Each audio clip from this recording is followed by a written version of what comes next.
الحمد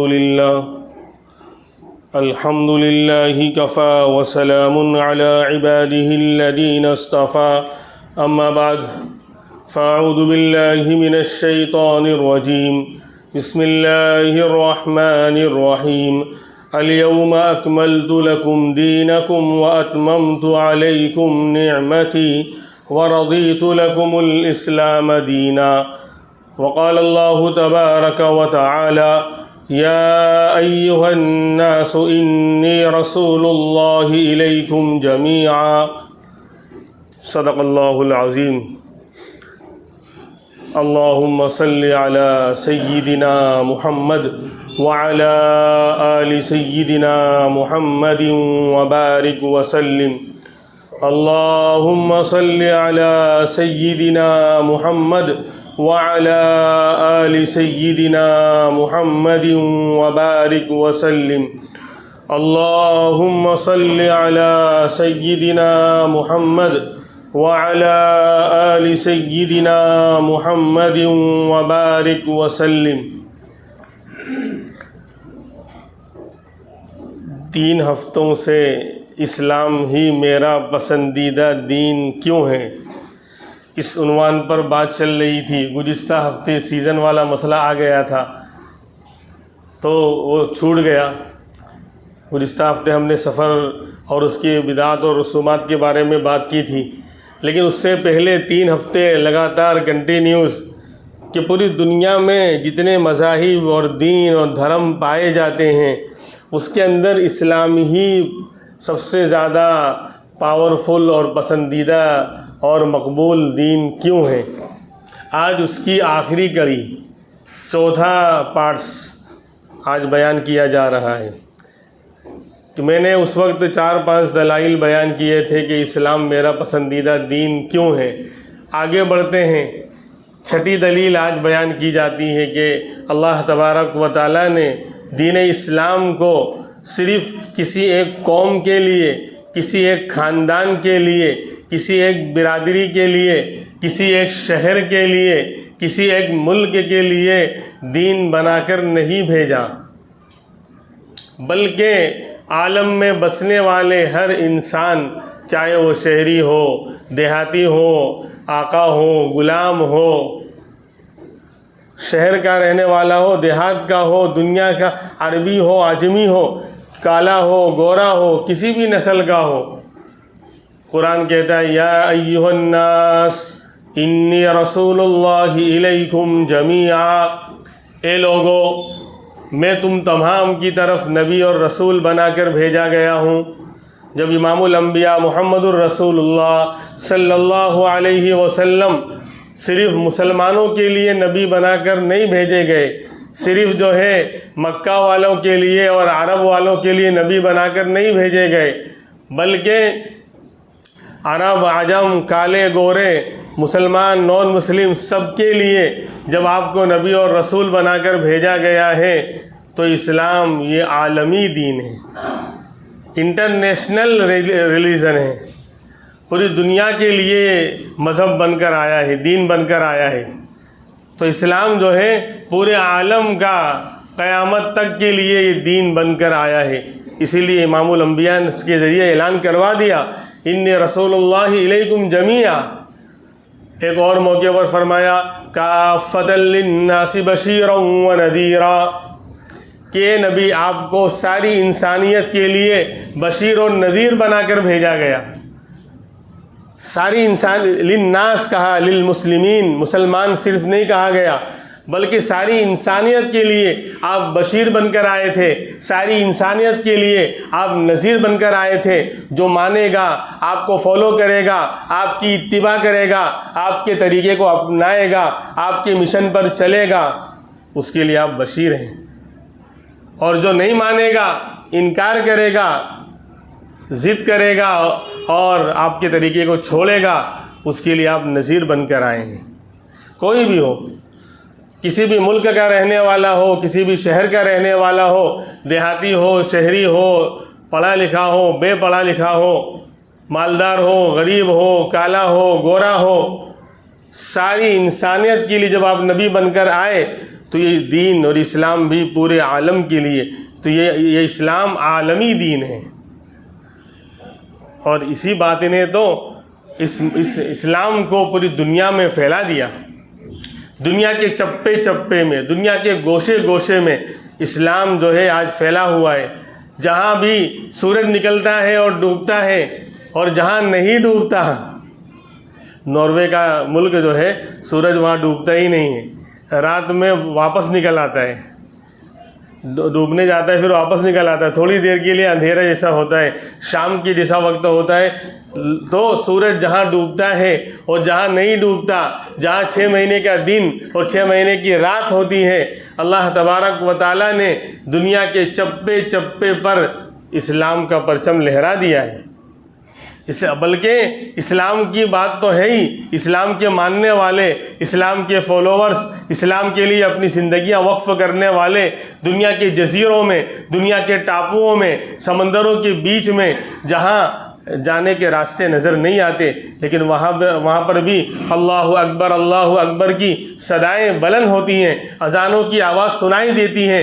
دنیا کوئی لمحہ، کوئی گھنٹہ، کوئی سیکنڈ خالی نہیں ہے کہ جس وقت اذان پوری دنیا میں کہیں نہ کہیں نہ ہو رہی ہو۔ یہ اسلام عالمی دین ہے۔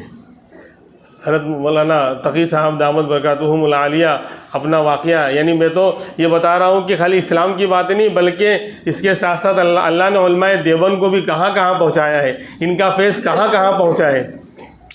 تو تقی صاحب فرماتے ہیں کہ انڈونیشیا کے جزیروں میں سفر ہوا، اللہ نے ان کو پوری دنیا میں گھمایا ہے۔ تو فرماتے ہیں کہ انڈونیشیا کے جزیروں میں، ٹاپوؤں میں جانا ہوا تو ایک لمبا سفر یعنی سمندر، ہم نے لمبا سفر کیا اور ایک چھوٹے سے جزیرے میں پہنچے۔ شام کا وقت ہو رہا تھا، مغرب کا ٹائم ہو رہا تھا۔ دل میں خیال آیا پتہ نہیں یہاں مسلمان ہوں گے بھی کہ نہیں ہوں گے، چلو مسلمان ہوں گے تو مسجد ہوگی نہیں ہوگی، چلو مسجد ہوگی تو ٹھیک ٹھاک امام ہوگا نہیں ہوگا، یہ دل میں خیال تھا کہ پتہ نہیں کیا ہوگا۔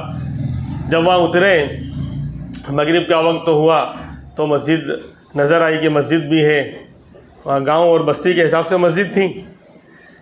اذان ہوئی تو دل میں خیال آ رہا تھا کہ شاید نماز ہوتی ہے الحمدللہ، لیکن امام ویسے ہی کوئی ہوگا۔ یہاں جنگل میں اور ٹاپو میں، سمندر کے بیچ میں جزیرہ ہے، یا علم کی روشنی کہاں سے پھیلی ہوگی۔ چلو نماز پڑھتے ہیں۔ جب امام صاحب تشریف لائے تو شاندار قرات کی، بہترین قرآن پڑھا تو دل بولے بہت خوش ہوا، دل باغ باغ ہو گیا۔ پھر آگے بڑھ کر ملاقات کی، پوچھا تو کہا کہ میں دارالعلوم دیوبند سے فارغ ہوں۔ تو اللہ نے یعنی خالی عالم نہیں بلکہ ہمارا جو سلسلہ ہے اس کا اخلاص ہے، ہمارے اکابر کی قربانیاں ہیں، اور ان کے اخلاص کا نتیجہ ہے کہ اللہ نے پوری دنیا کے اندر علم دین کی جو ہوا چلائی ہے، جو فضا چلائی ہے، ڈائریکٹ یا انڈائریکٹ، اللہ نے اہل دیوبند کو اس کے لیے قبول کیا ہے۔ تو وہاں پر بھی بولے مغرب کی نماز ایک شاندار بہترین قرات میں عالم دین نے پڑھائی۔ تو اسلام یہ عالمی دین ہے، دنیا کے چپے چپے پر، جہاں دنیا کی چیزیں نہیں پہنچی لیکن اسلام پہنچا ہے۔ دنیا کے بہت سے علاقے، بہت سے ملک، بہت سے شہر، بہت سے گاؤں، بہت سے دیہات دنیا سے کٹے ہوئے ہیں، ان آنے جانے کے وسائل نہیں ہیں، آمد و رفت کے ذرائع نہیں ہیں، دنیا والوں سے کنیکشن اور تعلق ٹوٹا ہوا ہے، لیکن اللہ سے رشتہ جڑا ہوا ہے۔ اسلام وہاں پر بھی، یعنی وہاں پر بھی اسلام کے فالوورز اور اسلام کے ماننے والے موجود ہیں۔ تو اسلام یہ عالمی دین ہے۔ یہ ایک دلیل نمبر 6 یا 7 کہہ لیجئے، وہ 3 تو پارٹس جو گزرے ہیں اس کے اندر آپ دیکھ سکتے ہیں، یہ 7ویں یا 6ٹھی دلیل ہے کہ اسلام عالمی دین ہے۔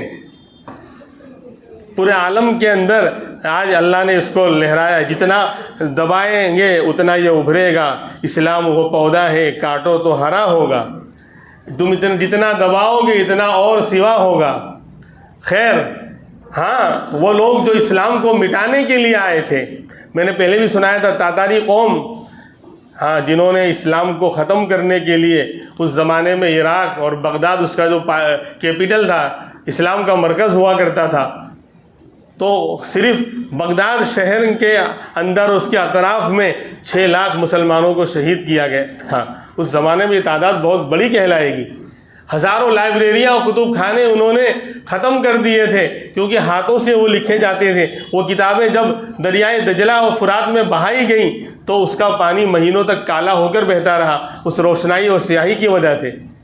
اتنا انہوں نے جو ہے ظلم و ستم کا بازار گرم کیا، اسلام اور مسلمانوں کو مٹانے کی پوری کوشش کر ڈالی، لیکن اسلام پھر بھی پھیلا، اور جو مٹانے آئے تھے وہی اسلام کے کیا بن گئے؟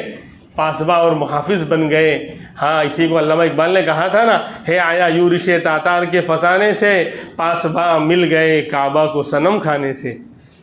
ہاں، جو صنم خانوں میں رہنے والے تھے، بتوں کی پوجا کرنے والے تھے، وہ کعبہ کی حفاظت اور پاسبانی کے لیے اللہ نے انہیں چن لیا۔ مسلمانوں، لمحے فکریہ ہمارے لیے ہے۔ ہم آج کے فتنوں کے اندر فتنوں کا شکار ہو کر ہم پیچھے جا رہے ہیں، ہم اسلام کی پٹری سے نیچے اتر رہے ہیں۔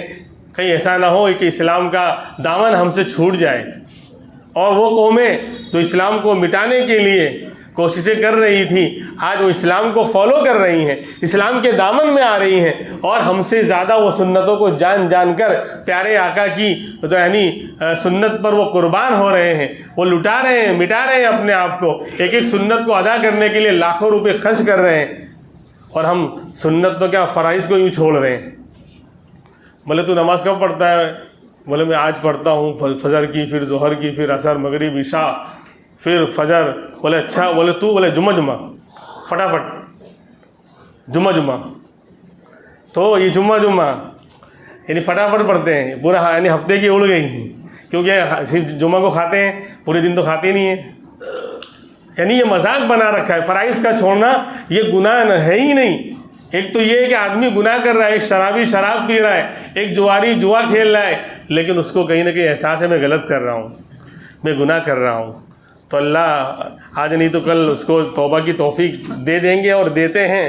بہت سے لوگ توبہ کرتے ہیں، لیکن بے نمازی نماز چھوڑ رہا ہے، اسے احساس نہیں، آرام سے روزانہ کبھی چھوٹ گئی، آگے پیچھے ہو گیا، آنکھ نہیں کھلی فجر میں، وہ عذر کا مسئلہ الگ ہے، لیکن پابندی کے ساتھ 5 ٹائم، فجر تو چھوڑو، 5 ٹائم کی نماز مسلمان چھوڑ رہا ہے۔ عام 97.5%، 97.5% مسلمان نماز پڑھتے ہی نہیں، اور کبھی یعنی احساس بھی نہیں آتا، دن کے اجالے میں، رات کے اندھیرے میں، اور شام کے سہانے وقت میں کبھی خیال بھی نہیں آتا کہ تو نے آج اللہ کے فرائض کو چھوڑ کر تو بہت بڑا مجرم بنا ہے۔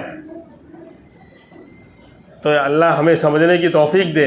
تو اسلام عالمی دین ہے، یہ دلیل ہے کہ اسلام دوسرے مذہب پر یعنی فوقیت رکھتا ہے، اسی لیے اسلام میرا پسندیدہ دین ہے۔ نمبر 7 یا نمبر 8، اسلام کامل اور مکمل دین ہے۔ دوسرے مذاہب کو آپ اٹھا کر دیکھیں گے، ان کے ہاں زندگی کے ہر فیلڈ، زندگی کے ہر شعبے میں وہ رہنمائی، وہ ہدایات آپ کو نہیں ملیں گی جو اسلام نے دیے ہیں۔ پیدائش سے لے کے موت تک زندگی کے ہر شعبے میں، سمجھے، کاروبار کی لائن سے، بلکہ بچہ پیدا ہوتا ہے تو پیدا ہوتے ہی مسائل شروع، احکام شروع کہ اذان دینا ہے تو دائیں کان میں اذان دی جائے گی اور بائیں کان میں اقامت کہی جائے گی۔ تو یعنی شروع پہ ساری ہدایات، سارے مسائل زندگی کے پیدائش سے لے کے موت تک، اور موت کے بعد بھی قبر کے مسائل اور اس کے جنازے کے مسائل، یعنی زندگی کے ہر شعبے میں، چاہے وہ عبادت کا مسئلہ ہو، نماز، روزہ، زکوٰۃ، حج کا مسئلہ ہو جس کو عبادات کہا جاتا ہے، یا معاملات، لین دین، کاروبار کا مسئلہ ہو، یا معاشرت، رہن سہن کہ کیسے رہنا ہے، پڑوسی کے ساتھ کیسا سلوک کرنا ہے، گھر والوں کے ساتھ کیسا، شوہر کے ساتھ، بیوی کے ساتھ، بھائی بہن کے ساتھ، وغیرہ وغیرہ۔ تو چاہے وہ معاشرت کا یعنی شعبہ ہے، یا معاملات کا شعبہ ہے، یا ایمانیات کا شعبہ ہے، زندگی کے ہر فیلڈ میں، جیسے نکاح ہے، شادی بیاہ ہے، طلاق ہے، موت میت ہے، زندگی کے ہر فیلڈ میں اسلام نے وہ ہدایات دی ہیں کہ کسی اور کے پاس جا کر مسائل کی بھیک مانگنے کی ضرورت نہیں ہے۔ جب یہ آیت پاک نازل ہوئی، الیوم اکملت لکم دینکم واتممت علیکم نعمتی ورضیت لکم الاسلام دینا، کہ آج اے پیغمبر ہم نے تمہارے لیے تمہارے دین کو کامل اور مکمل کر دیا۔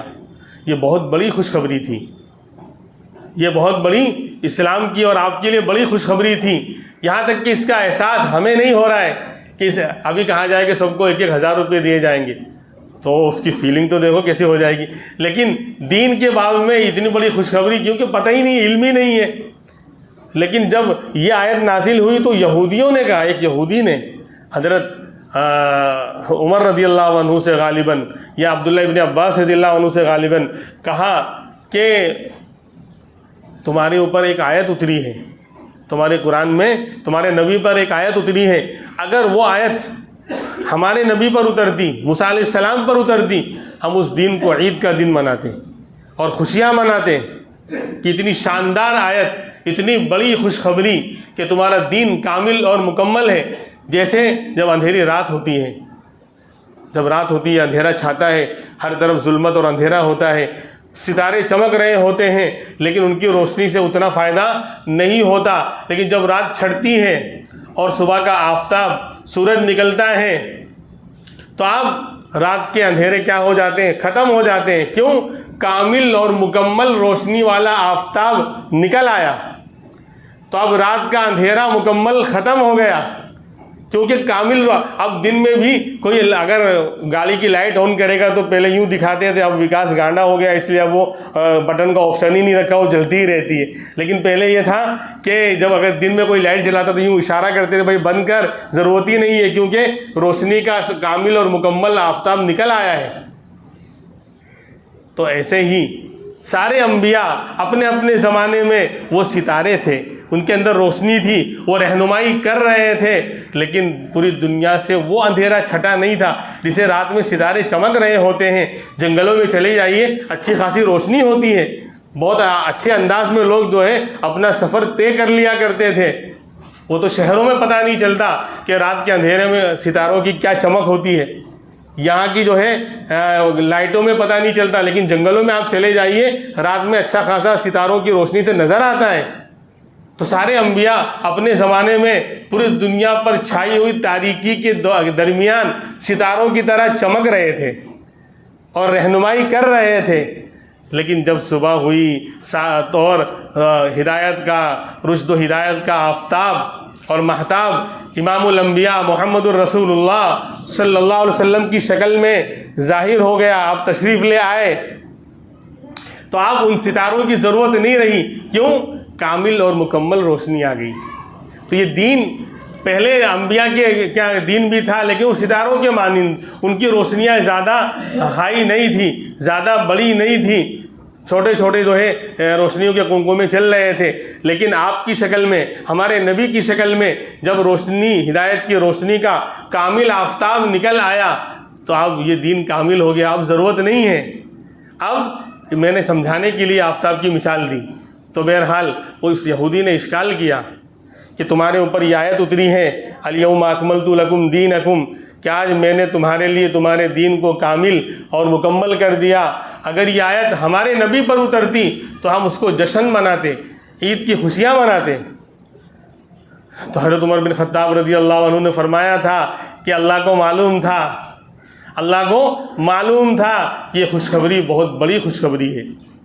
یہ آیت جو میں اتارنے جا رہا ہوں اس میں بڑی خوشخبری ہے، اسی لیے اللہ نے پہلے سے ہی 2 عیدوں کا دن طے کر دیا تھا۔ اس دن 2 عیدیں تھیں، بولے ہمیں اچھی طرح یاد ہے۔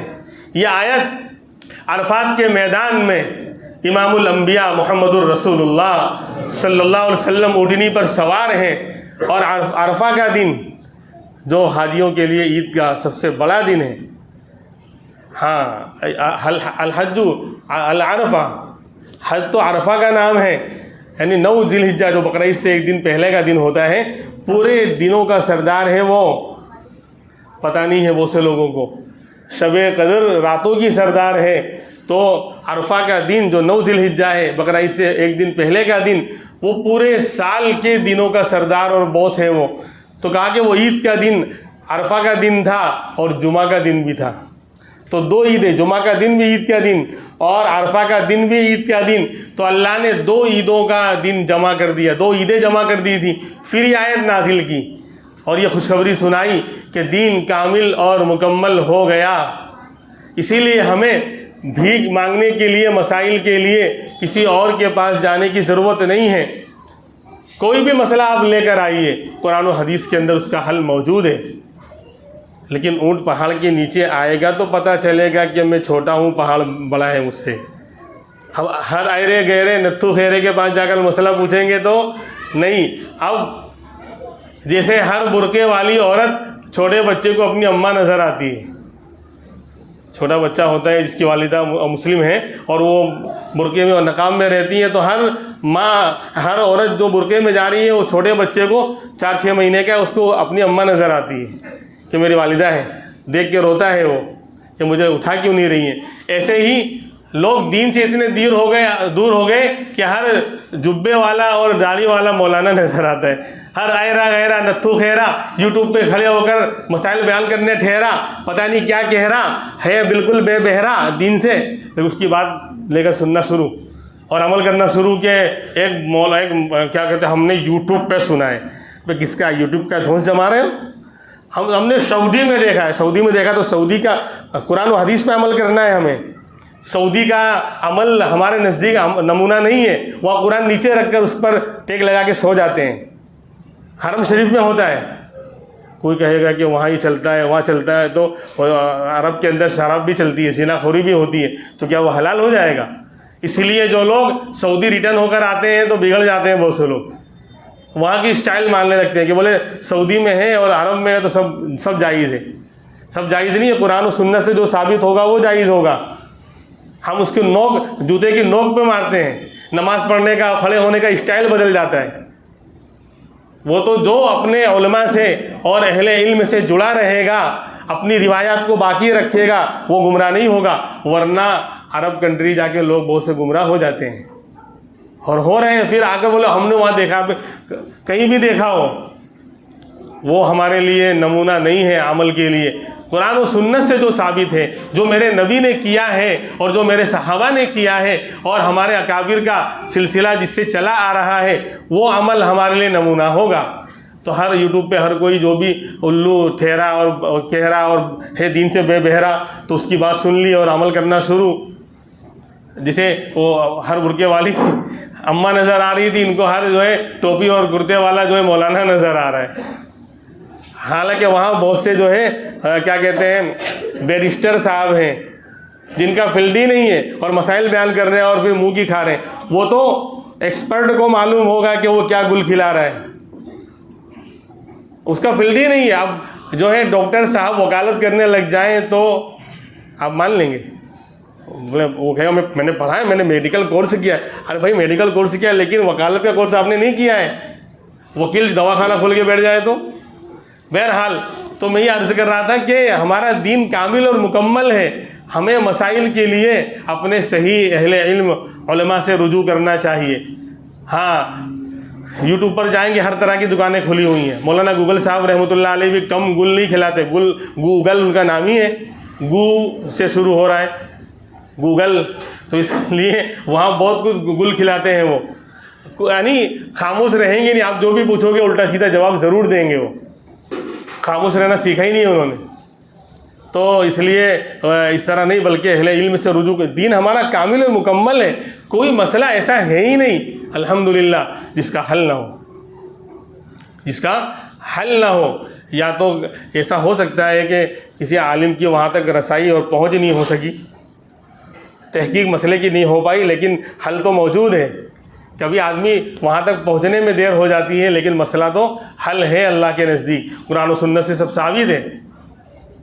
خیر، تو دین کامل اور اسی لیے تو ایک یہودی نے بلکہ ایک مشرک نے آ کر سلمان فارسی رضی اللہ عنہ سے آ کر مذاق کے طور پر کہنے لگا، وہ مذاق اڑا رہا تھا کہ تمہارے نبی تو تم کو جو ہے بالکل بیوقوف سمجھتے ہیں، بالکل پاگل سمجھتے ہیں۔ بولے کیوں؟ بولے استنجا کرنے کا طریقہ بھی سکھاتے ہیں، یہ بھی کوئی سکھانے کی بات ہے کہ استنجا کیسے کرنا ہے، پیشاب پاخانہ کرنے کے بعد کیسے پانی لینا ہے اور پتھر کیسے استعمال کرنا ہے۔ بولے تم کو بالکل بدھو اور پاگل اور بیوقوف سمجھتے ہیں کہ تم کو استنجے کا طریقہ بھی سکھاتے ہیں۔ تو سلمان فارسی رضی اللہ عنہ نے بجائے جو ہے غصہ ہونے کے خوش ہو کر کہا کہ ہاں یہی تو ہمارے دین کا کمال ہے کہ ہمارا دین کامل ہے، ہمارے نبی ایک مشفق باپ کی طرح ہے، اور خود حدیث میں موجود ہے انما لکم کمثل الوالد، کہ میں تمہارے لیے والد کی طرح ہوں، جسے باپ اپنے چھوٹے بیٹے کو ہر چیز سکھاتا ہے، جو شفیق اور مہربان باپ ہوتا ہے چھوٹے بچے کو اپنے بیٹے کو ہر چیز سکھاتا ہے کہ بیٹا انکل کو تھینک یو بولو، تھینک یو۔ آج کل لوگ جو ہے اسلام کی باتیں نہیں سکھائیں گے، تھینک یو بولو، تمہارا شکریہ نہیں، اور السلام علیکم نہیں، یا کلمہ نہیں، بولے انکل کو تھوری بولو، تھوری، غلطی ہوگی تو سوری بولو۔ یعنی کہ کسی نے ہدیہ دیا تو جزاک اللہ، اللہ تمہیں جزائے خیر دے، یہ دعائیں جو اللہ کے رسول نے سکھائی ہیں کہ سلام کرو، اور کوئی کچھ دے ہوئے تو جزاک اللہ، تمہارا شکریہ، شکرا لک، یہ اسلامی ورڈز ہیں جو سنت بن جائیں گے، آم کے آم گٹھلیے کو بھی بادام مل جائیں گے، کہ وہ بچہ تہذیب والا بھی بنے گا اور سنت پر بھی عمل کرنے والا بنے گا۔ وہ نہیں سکھانا ہے، لیکن تو جسے باپ سکھاتا ہے ایک ایک بات کہ بیٹا ایسے نہیں کرتے، ایسے کرتے، ایسے نہیں بولتے، ایسے بولتے ہیں، اور یوں نہیں چلتے، ایسے چلتے ہیں، یعنی ایک ایک چیز بچے پر نگاہ رکھ کے اس کی ایک ایک چیز کی اصلاح کرتا ہے اور ایک ایک بات اس کو سکھلاتا ہے۔ ٹھیک اسی طریقے سے امام الانبیاء کی ذات اپنی امتیوں کے لیے جو ہے ایک شفیق اور مہربان باپ کی طرح تھی۔ اسی لیے سلمان فارسی نے فرمایا کہ ہاں یہ تو ہمارے دین کے کمال کی بات ہے کہ ہمارے نبی ایک مشفق باپ کی طرح تھے، اور ہمارے دین نے ہم کو کسی بھی مسئلے میں بے یار و مددگار نہیں چھوڑا، استنجے کا طریقہ بھی سکھلایا، تاکہ ہمیں کیا کہتے ہیں کاسہ گدا لے کر بھیک مانگنے کے لیے مسائل کے کسی اور کے پاس جانا نہ پڑے۔ زندگی کے ہر فیلڈ کے مسائل کا حل ہماری شریعت میں الحمدللہ موجود ہے، کیونکہ دین کامل اور مکمل ہے۔ یہ کوئی بھی مسئلہ آئے گا تو قرآن و حدیث اور سنت سے ہی اس کا حل نکلتا جائے گا۔ قیامت تک قرآن ہمارا رہنما اور رہبر اور گائیڈ بنتا جائے گا، کوئی بھی مسئلہ اس سے باہر نہیں جائے گا، یہ بالکل بات طے ہے۔ پھر تو تیسری دلیل ہے آج کی، اور مان لو 9ویں دلیل، اسلام میرا پسندیدہ دین کیوں ہے، کہ اسلام جو ہے وہ مساوات اور بھائی چارہ سکھلاتا ہے۔ انما المؤمنون اخوہ، کہ مسلمان آپس میں بھائی ہیں، کسی گورے کو کالے پر، کسی عربی کو عجمی پر۔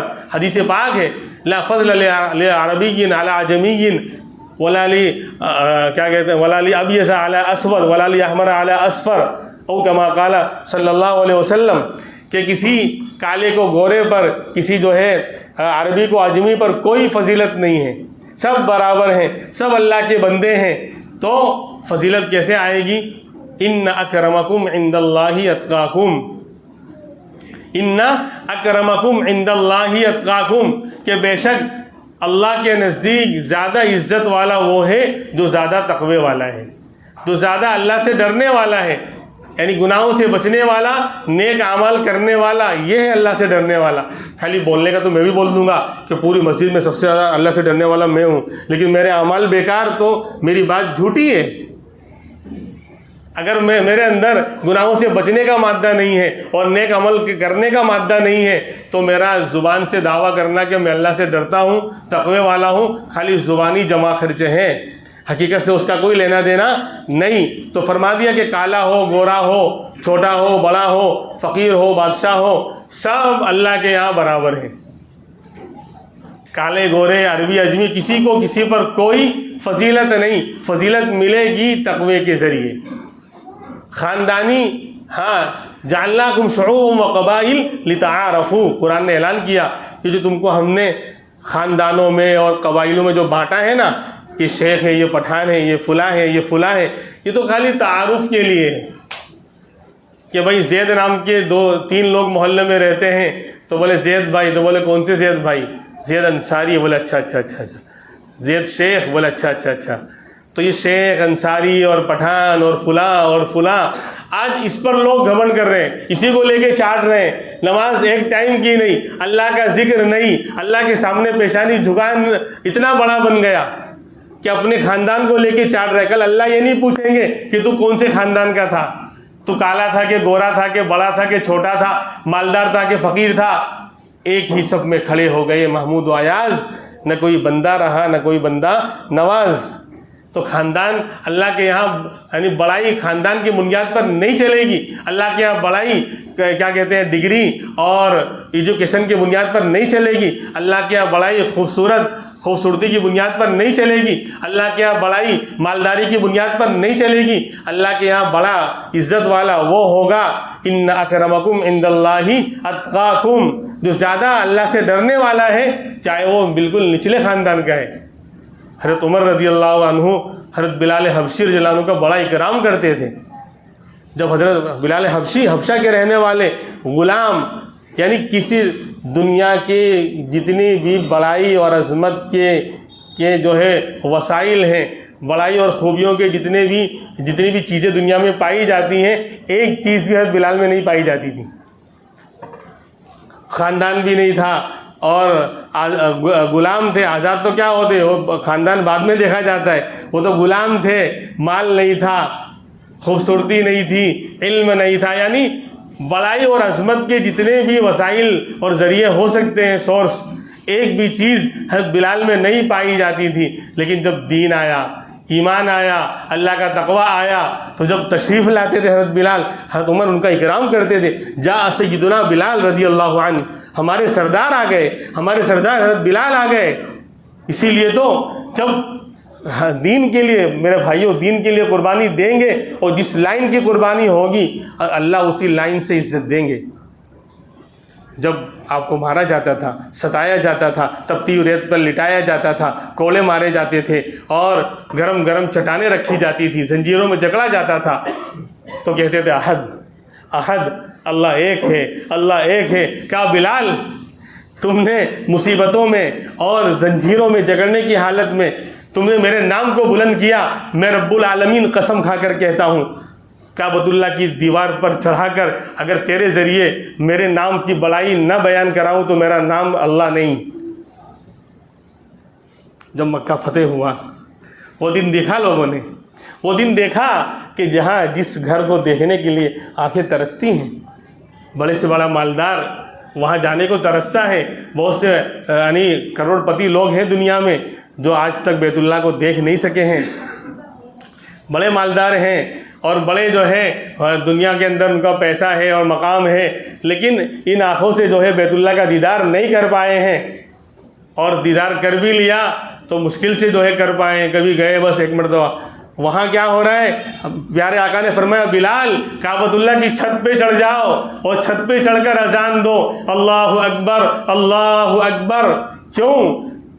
جب مصیبتوں میں، زنجیروں میں، کوڑوں کے درمیان اللہ کی صدائیں بلند کی تھی تو اللہ رب العزت نے کہا بلال تو آپ کا مقام یہی ہوگا، اب تم ہمارے نبی کے مسجد نبوی کے مؤذن بنو گے اور ہمیشہ صدائیں بلند کرو گے. آج مؤذن کو حقیر سمجھا جاتا ہے، معمولی سمجھا جاتا ہے، دین والوں کو حقیر سمجھا جاتا ہے، معمولی سمجھا جاتا ہے. لیکن دنیا کے اندر بھی اللہ وہ کھلاتا ہے، اللہ وہ عزت دیتا ہے جو دنیا والے سوچ نہیں سکتے. دلوں کے راجا ہوتے ہیں الحمدللہ. اور کل قیامت میں کیا مقام ملے گا وہ تو اللہ ہی جانتا ہے. اس لیے اسلام اخوت اور برابری کا دین ہے کہ کالا گورا سب برابر ہے. سب عزت والا وہ ہوگا جو اللہ سے ڈرنے والا ہوگا. خاندان اور برادری یہ سب تعارف کے لیے، پہچان کے لیے ہے، عظمت اور بڑائی کے لیے نہیں ہے. اللہ تبارک و تعالی ہمیں عمل کرنے کی توفیق عطا فرمائے. وآخر دعوانا ان الحمد للہ رب العالمین.